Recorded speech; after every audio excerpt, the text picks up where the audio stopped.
you're here today to figure out how to live a dignified life, you might be in the right place. I'm exploring Marcus Aurelius' Stoic text, Meditations.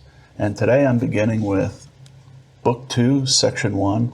I'm curious about what a Roman emperor from 2,000 years ago has to say. The first part, I'll read a quote from the book. The second part, I've asked ChatGPT to give me a modern translation. And finally, I'll provide some of my own thoughts. Okay, let's begin. When you wake up in the morning, tell yourself, the people I deal with today will be meddling, ungrateful, arrogant, dishonest, jealous, and surly. They are like this because they can't tell good from evil. But I have seen the beauty of good and the ugliness of evil, and I have recognized that the wrongdoer has a nature related to my own, not of the same blood or birth, but the same mind, and possessing a share of the divine. And so none of them can hurt me.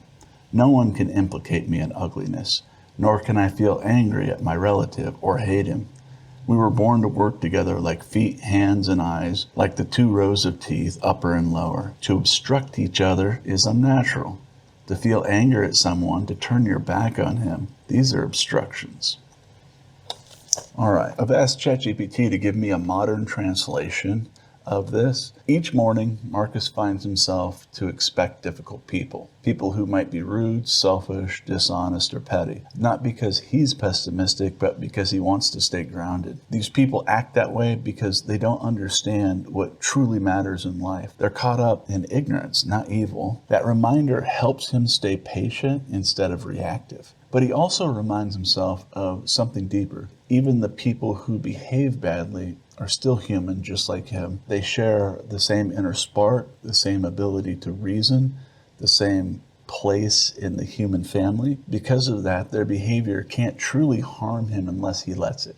If he holds on to what is right and good, he can stay clean even when others act badly. He finishes with a beautiful image. Humans are made to cooperate, not compete. Just like the parts of the body work together, we're meant to support one another. Anger, hatred, and shutting people out, that's like one hand refusing to help the other. It's unnatural, and it only creates more suffering. I then asked ChatGPT to summarize that into 1 to 3 sentences, and here's what it gave me. Don't be surprised when people act poorly. They often don't know better, but don't let their actions poison your peace or your principles. We're meant to live and work together, and responding with anger only makes things worse.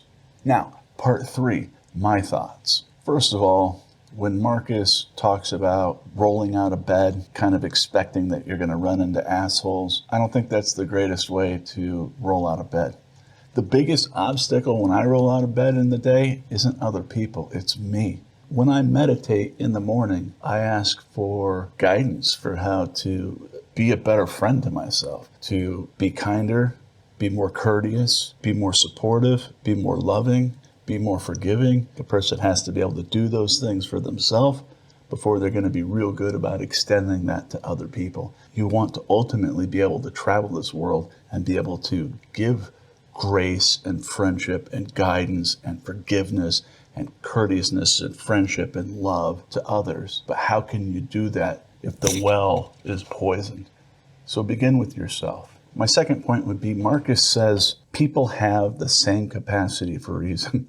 No, they don't. Their life, their burdens, their knowledge, their ignorance, their culture, their customs, all that soupy shit makes a person who they are, and it can overwhelm their reason. Not everybody has the same capacity for reason. Your ability to reason can become poisoned or nurtured by your culture, your environment, who you're around, etc. So no, I don't think everybody has the same capacity for reason. Next, I don't think that we are designed to help each other necessarily. We seek the well-being of our tribe first before people from other tribes. I think that's baked in. Here's what's really great. We've been developing for thousands and thousands of years the ability to enhance our communication between tribes. And we've been redefining typical tribal lines. And we've been doing this for a long, long time. From cave art to ancient theaters, to the printing press, to radio, to television, to the internet now. All of these things are on a continuum that help us share our ideas.